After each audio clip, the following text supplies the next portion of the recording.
Hello all, welcome back to daily current affairs classes. ఈరోజు మనం 15th September యొక్క entire current అఫైర్స్ను discuss చేద్దాం.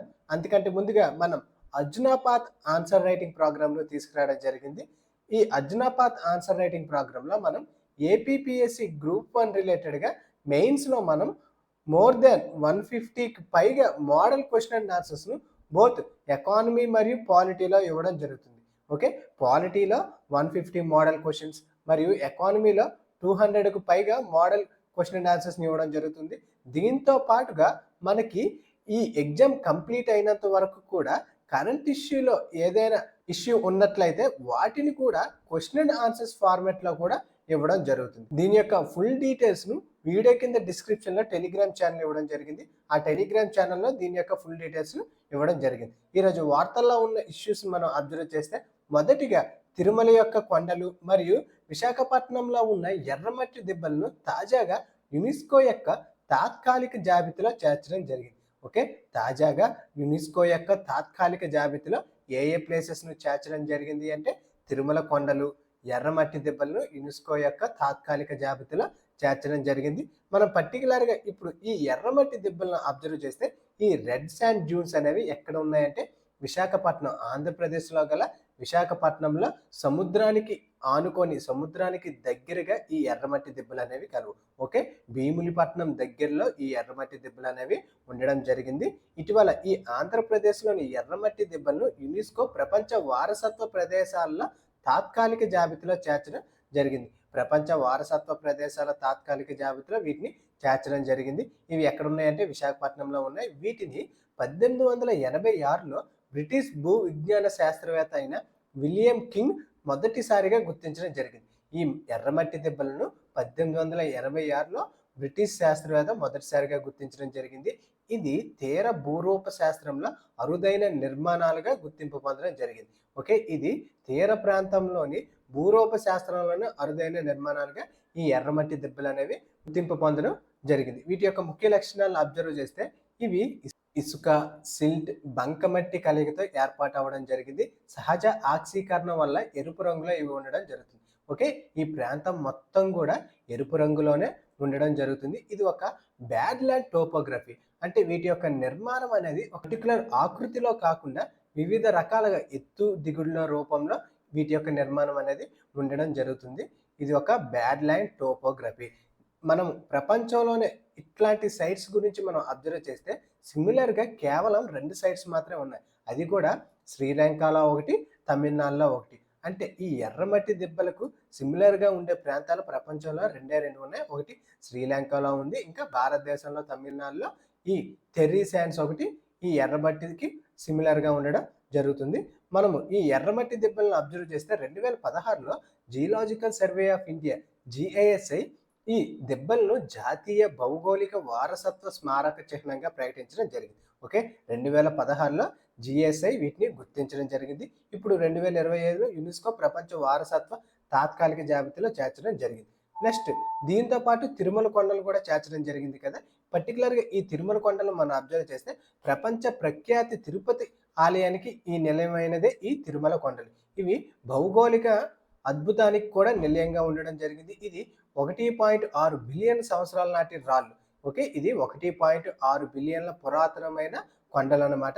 ఇవి చిన్న చిన్న ఆక్షేపణ పొరలను కనిపించే ఒక భౌగోళిక సరిహద్దు. ఇది ప్రపంచంలోనే అత్యంత పురాతనమైనది. ఈ తిరుమల కొండలు అనేవి ప్రపంచంలోనే అత్యంత పురాతనమైన కొండలు. వీటి రెండింటినీ కూడా యునెస్కో యొక్క ప్రపంచ వారసత్వ తాత్కాలిక జాబితాలో చేర్చడం జరిగింది. మనం దీనికి రిలేటెడ్గానే ఈ యునెస్కో యొక్క ప్రపంచ వారసత్వ ప్రదేశాలను మనం అబ్జర్వ్ చేస్తే అసలు ఈ యునెస్కో ప్రపంచ వారసత్వ ప్రదేశాలు అంటే ఏమిటి అంటే పర్టికులర్గా వీటిని UNESCO united nation educational, scientific and cultural organisation ఐక్యరాజ్య సమితి విద్యా, శాస్త్రీయ మరియు సాంస్కృతిక సంస్థ ద్వారా వీటిని గుర్తించడం జరుగుతుంది. ముఖ్యంగా సాంస్కృతిక, చారిత్రక లేదా సహజ ప్రాముఖ్యత కలిగిన ప్రదేశాలను ఈ ప్రపంచ వారసత్వ ప్రదేశాలుగా గుర్తించడం జరుగుతుంది. ఈ గుర్తింపు అనేది మానవాళికి అత్యుత్తమ సార్వత్రిక విలువ అంటే అవుట్ స్టాండింగ్ యూనివర్సల్ వాల్యూ కలిగిన ప్లేసెస్ను ఈ యునెస్కో ప్రపంచ వారసత్వ ప్రదేశాలుగా గుర్తించడం అంటే ఆధారంగా ఇవ్వబడడం జరుగుతుంది. దీని యొక్క ముఖ్య ఉద్దేశం అంటే ఒక ప్రదేశాన్ని వారసత్వంగా కాపాడడం మరియు నెక్స్ట్ జనరేషన్ వారి కోసం దీనిని సంరక్షించడం. అంటే ఈ ప్రదేశం యొక్క ప్రాముఖ్యత అనేది అంతరించిపోకుండా, తగ్గిపోకుండా నెక్స్ట్ జనరేషన్ వారి కోసం సంరక్షించడం వీటి యొక్క ముఖ్య ఉద్దేశం. మనం పర్టికులర్గా భారతదేశంలో అబ్జర్వ్ చేస్తే ఈ యునెస్కో సైట్స్లో టోటల్గా 43 ప్రదేశాలు అనేవి యునెస్కో అనేది గుర్తించడం జరిగింది. అందులో 35 సాంస్కృతిక ప్రదేశాలు, 7 సహజ ప్రదేశాలు, 1 మిశ్రమ ప్రదేశంగా గుర్తించడం జరిగింది. టోటల్ 43 ప్రదేశాల్లో 35 అనేవి సాంస్కృతిక ప్రదేశాలు, 7 సహజ ప్రదేశాలు, 1 మిశ్రమ ప్రదేశం. అంటే బోత్ సాంస్కృతిక సహజం మిళితమై ఉండే ఈ మిశ్రమ ప్రదేశం. మనం ఎగ్జాంపుల్గా వీటిని అబ్జర్వ్ చేస్తే 35 సాంస్కృతిక ప్రదేశాల్లో తాజ్మహల్, ఉత్తరప్రదేశ్లో ఉన్న తాజ్మహల్, అజంతా ఎల్లోరా కేవ్స్, హంపి, కుతుబ్ మినార్, సాంచి స్తూప వీటన్నిటిని కూడా సాంస్కృతిక ప్రదేశాలుగా గుర్తించడం జరిగింది. అదే సహజ ప్రదేశాలుగా అయితే కాజీరంగా జాతీయ ఉద్యానవనం, సుందర్బన్, నందాదేవి మరియు పుష్పల లోయ ఉత్తరాఖండ్లో ఉన్న వీటిని సహజ ప్రదేశాలుగా గుర్తించడం జరిగింది. అదే మిశ్రమ ప్రదేశంగా ఒకటిని గుర్తించడం జరిగింది కదా, అదే కాంచన్జంగా జాతీయ ఉద్యానవనం. ఓకే, కాంచనగంగా నేషనల్ పార్కును మిశ్రమ ప్రదేశంగా గుర్తించడం జరిగింది. సిక్కింలో ఉన్న ఈ కాంచన్జంగా జాతీయ పార్కును ఒక మిశ్రమ ప్రదేశంగా గుర్తించడం జరిగింది. ఓకే, మన ఎగ్జామ్ పర్స్పెక్టివ్లో ఈ సాంస్కృతిక ప్రదేశాలు మరియు రీసెంట్గా గుర్తింపు పొందిన ఈ 2 ప్లేసెస్ కూడా మనకి చాలా ఇంపార్టెంట్. నెక్స్ట్ వార్తల్లో ఉన్న ఇంపార్టెంట్ పోర్టల్ను మనం అబ్జర్వ్ చేస్తే తాజాగా ఏఐ ఆధారిత వాతావరణ అంచనా పోర్టల్ అనేది వార్తల్లో నిలవడం జరిగింది.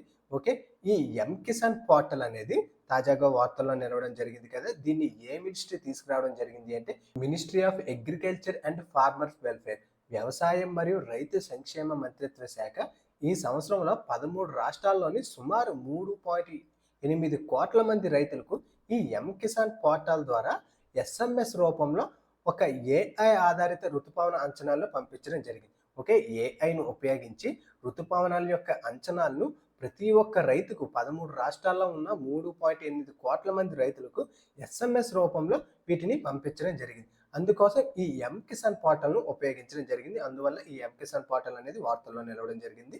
దీన్ని ఏ మంత్రి తీసుకురావడం జరిగింది అంటే ministry of agriculture and farmer welfare ministry దీన్ని తీసుకురావడం జరిగింది.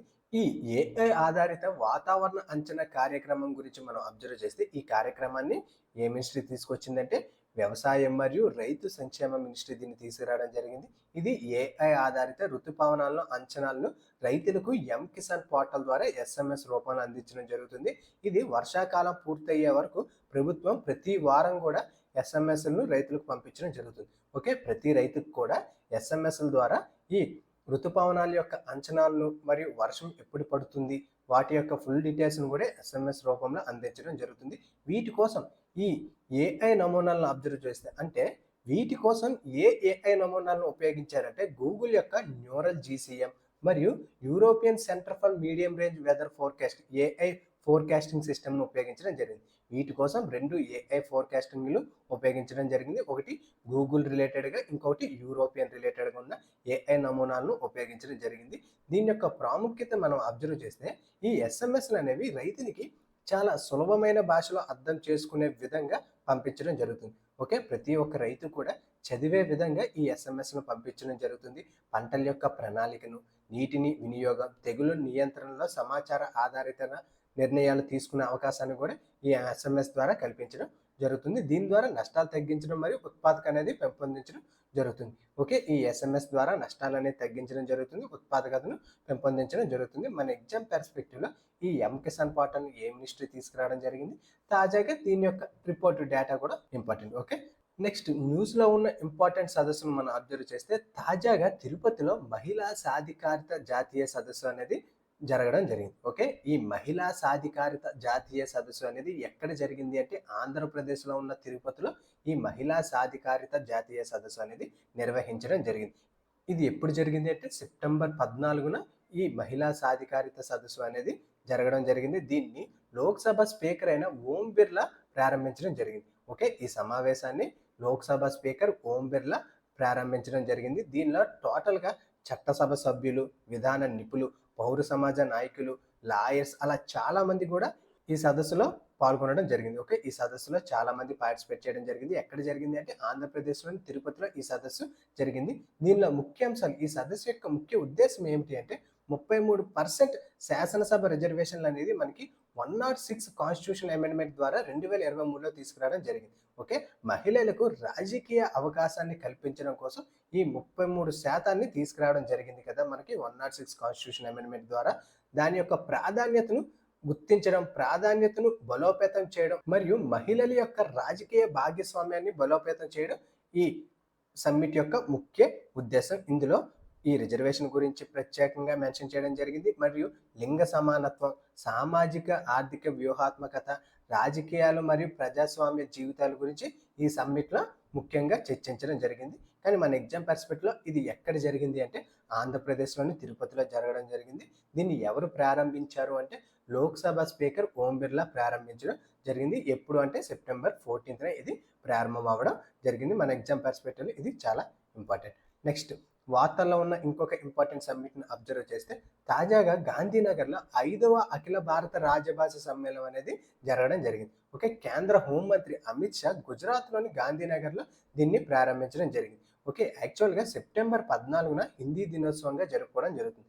ప్రతి సంవత్సరం సెప్టెంబర్ 14న హిందీ దినోత్సవం అనేది జరుపుకుంటారు. సో దీన్ని ఉద్దేశించి ఒక సమ్మేళనం అనేది కేంద్ర హోంమంత్రి అమిత్ షా గుజరాత్లో అంటే గాంధీనగర్లో ప్రారంభించడం జరిగింది. ఎక్కడంటే మహాత్మా మందిర్లో ఈ సమ్మేళనాన్ని ప్రారంభించడం జరిగింది. దీనిలో టోటల్గా 7,000 మందికి పైగా పాల్గొనడం జరిగింది. ఓకే, 7,000 మందికి పైగా అధికారులు ఇందులో పార్టిసిపేట్ చేయడం జరిగింది. ఈ సమ్మిట్లో ముఖ్యంగా మాతృభాషలకు గౌరవం ఇవ్వడం, హిందీ యొక్క ప్రాముఖ్యత, భాషా సమన్వయం అంటే హిందీతో పాటు ప్రాంతీయ భాషను కూడా సమన్వయం చేయడం గురించి, ఆవిష్కరణ యొక్క ప్రాముఖ్యత గురించి ఈ సమ్మిట్లో డిస్కస్ చేయడం జరిగింది. మన ఎగ్జామ్ పర్స్పెక్టివ్లో ఇది ఎన్నవ సమ్మిట్ అంటే 5వ సమ్మిట్. ఎక్కడ జరిగింది అంటే గాంధీనగర్లో జరిగింది. ఎవరు ప్రారంభించారు? అమిత్ షా గారు ప్రారంభించడం జరిగింది. ఓకే, ఇవన్నీ కూడా మనకి చాలా ఇంపార్టెంట్. నెక్స్ట్, స్పోర్ట్స్ రిలేటెడ్గా ఉన్న ఇంపార్టెంట్ కరెంట్ అఫైర్స్ను అబ్జర్వ్ చేస్తే తాజాగా ప్రపంచ ఛాంపియన్షిప్ బాక్సింగ్ రిలేటెడ్గా ప్రపంచ బాక్సింగ్ ఛాంపియన్షిప్ అనేది 2025లో కంప్లీట్ అవ్వడం జరిగింది.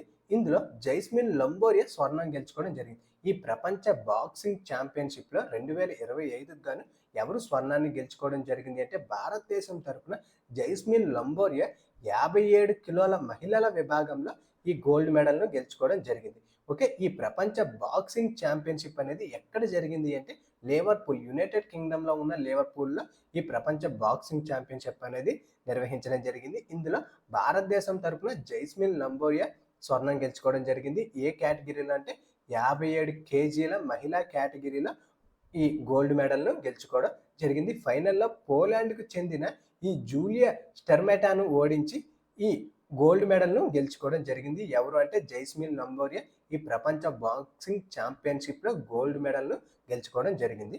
ఓకే, ఈ ప్రపంచ బాక్సింగ్ ఛాంపియన్షిప్లో ఇంకా మెడల్స్ మనం అబ్జర్వ్ చేస్తే గోల్డ్ మెడల్ అయితే 57 కిలోల్లో జైస్మిన్ లంబోరియా గెలుచుకోవడం జరిగింది. అదే వెండిని 80+ కేజీల విభాగంలో నుపూర్ షియరాన్ను గెలుచుకోవడం జరిగింది. ఓకే, నుపూర్ ఈ వెండి పతాకాన్ని గెలుచుకోవడం జరిగింది. పూజారాణి కాంస్య పథకం మిడిల్ వెయిట్ విభాగంలో కాంస్య పతాకాన్ని పూజారాణి ఈ ప్రపంచ బాక్సింగ్ ఛాంపియన్షిప్లో గెలుచుకోవడం జరిగింది. ఎగ్జామ్ పర్స్పెక్టివ్లో మనకి గోల్డ్ ముఖ్యంగా ఎవరు గెలుచుకోవడం జరిగిందంటే జైస్మిన్ లంబోరియా గెలుచుకోవడం జరిగింది. ఈ ప్రపంచ బాక్సింగ్ ఛాంపియన్షిప్ ఎక్కడ జరిగింది అంటే లివర్పూల్, యునైటెడ్ కింగ్డమ్లో ఈ ప్రపంచ బాక్సింగ్ ఛాంపియన్షిప్ అనేది జరిగింది.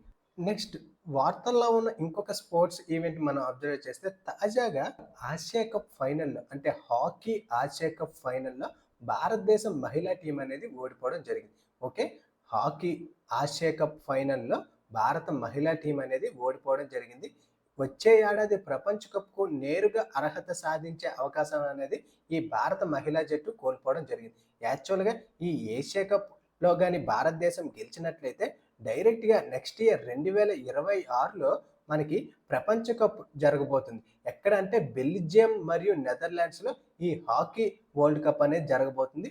ఈ ఏషియా కప్లో కానీ ఫైనల్లో గెలిచిన వారు డైరెక్ట్గా ఈ 2026 బెల్జియం మరియు నెదర్లాండ్స్లో జరిగే మహిళా ప్రపంచ కప్కు అర్హత పొందడం జరుగుతుంది. కానీ భారతదేశం అనేది ఫైనల్లో ఈ ఓటమిని చెవి చూడడం వల్ల వరల్డ్ కప్కు అర్హత అనేది సాధించడం జరగలేదు. ఫైనల్లో ఎవరి చేతిలో ఓడిపోవడం జరిగింది అంటే చైనా చేతిలో ఓడిపోవడం జరిగింది. ఓకే, ఫైనల్లో చైనా చేతిలో భారతదేశం అనేది ఈ ఏషియా కప్లో ఓడిపోవడం జరిగింది. అదే పురుషుల విభాగంలో అయితే భారతదేశం అనేది ఫైనల్లో గెలవడం జరిగింది. ఈ ఏషియా కప్లో గెలవడం జరిగింది. దీంతో 2026 బెల్జియంలో మరియు నెదర్లాండ్స్లో జరిగే పురుషుల ప్రపంచ కప్కు అర్హత సాధించడం కూడా జరిగింది. రీసెంట్గా కరెంట్ అఫైర్స్లో కూడా వాటిని డిస్కస్ చేయడం జరిగింది. కానీ మహిళలు మాత్రం ఈ ఏషియా కప్లో ఓడిపోవడం జరిగింది. ఇక్కడ ఈ రెండు కంపారిజన్ కూడా మనకి చాలా ఇంపార్టెంట్. ఓకే, పురుషులు అనేవాళ్ళు ఈ ఏషియా కప్లో గెలవడం జరిగింది, మహిళలు ఓడిపోవడం జరిగింది. నెక్స్ట్ 2026 ఈ మహిళా ప్రపంచ కప్ మరియు పురుషుల ప్రపంచ కప్ అనేది ఎక్కడ జరగబోతుంది అంటే బెల్జియం మరియు నెదర్లాండ్స్లో ఈ ప్రపంచ కప్ అనేది జరగబోతుంది. ఓకే, ఫైనల్లో ఎవరి చేతిలో ఓడిపోయారంటే చైనా చేతిలో ఓడిపోవడం జరిగింది. ఇది మన ఎగ్జామ్ పర్స్పెక్టివ్లో చాలా ఇంపార్టెంట్. నెక్స్ట్ వార్తల్లో ఉన్న ఇంపార్టెంట్ పర్సన్స్ను అబ్జర్వ్ చేస్తే తాజాగా మేఘాలయ యొక్క మాజీ ముఖ్యమంత్రి అయిన డిడి లాపాంగ్ కన్నుమూయడం జరిగింది. ఓకే, మరణించడం జరిగింది. మేఘాలయ యొక్క మాజీ ముఖ్యమంత్రి డిడి లాపాంగ్ మరణించడం జరిగింది. ఈ డిడి లాపాంగ్ ఏ రాష్ట్రం యొక్క మాజీ ముఖ్యమంత్రి అంటే మేఘాలయం రాష్ట్రం యొక్క మాజీ ముఖ్యమంత్రి. 91 సంవత్సరాల్లో ఇతను మరణించడం జరిగింది. ఓకే, ఇతను 91 సంవత్సరం బతకడం జరిగింది, రీసెంట్గా మరణించడం జరిగింది. ఇతని యొక్క రాజకీయ ప్రయాణాన్ని మనం అబ్జర్వ్ చేస్తే ఇతను 1992 నుంచి 2008 వరకు 4 సార్లు ముఖ్యమంత్రిగా పనిచేయడం జరిగింది. ఓకే, ఇతను ఈ కాలం మధ్యలో 4 సార్లు ముఖ్యమంత్రిగా పనిచేయడం జరిగింది. ఇతను ముఖ్యమంత్రి కంటే ముందుగా అనేక మంత్రి పదవులు కూడా నిర్వహించడం జరిగింది. ఓకే, ఇతను 4 సార్లు ముఖ్యమంత్రిగా మేఘాలయ రాష్ట్రానికి గెలవడం జరిగింది. ఇతని పేరు డిడి లాపా, తాజాగా మరణించడం జరిగింది. మన ఎగ్జామ్ పర్స్పెక్టివ్లో ఈ పర్సన్స్ మనకి చాలా ఇంపార్టెంట్. నెక్స్ట్ వార్తల్లో ఉన్న ఇంపార్టెంట్ అపాయింట్మెంట్స్ను అబ్జర్వ్ చేస్తే తాజాగా ఏషియన్ డెవలప్మెంట్ బ్యాంక్ ఏడీబీకు ఎగ్జిక్యూటివ్ డైరెక్టర్గా ఈడీగా ఆంధ్రప్రదేశ్ పర్సన్ అయిన సత్య శ్రీనివాస్ను అపాయింట్ చేయడం జరిగింది. ఓకే, ఈ ఏడీబీ బ్యాంకుకు ఈడీగా ఎవరిని అపాయింట్ చేయడం జరిగింది అంటే భారతదేశం తరఫున సత్య శ్రీనివాస్ను అపాయింట్ చేయడం జరిగింది. ఈ ఏడీబీ ఈగా సత్య శ్రీనివాస్ అపాయింట్ చేయడం జరిగింది. ఏషియా అభివృద్ధి బ్యాంక్ ఏడీబీకు కార్యనిర్వహణ సంచాలకుడు ఎగ్జిక్యూటివ్ డైరెక్టర్గా భారత్ తరపున ఏపీకి చెందిన ఈ 1991వ బ్యాచ్ ఐఆర్ఎస్ అధికారి లొల్లా సత్యనారాయణను నియమించడం జరిగింది. ఆయన యొక్క స్వస్థలం ఎక్కడంటే గుంటూరు. ఇతను హిందూ కాలేజీలో చదువుకోవడం జరిగింది.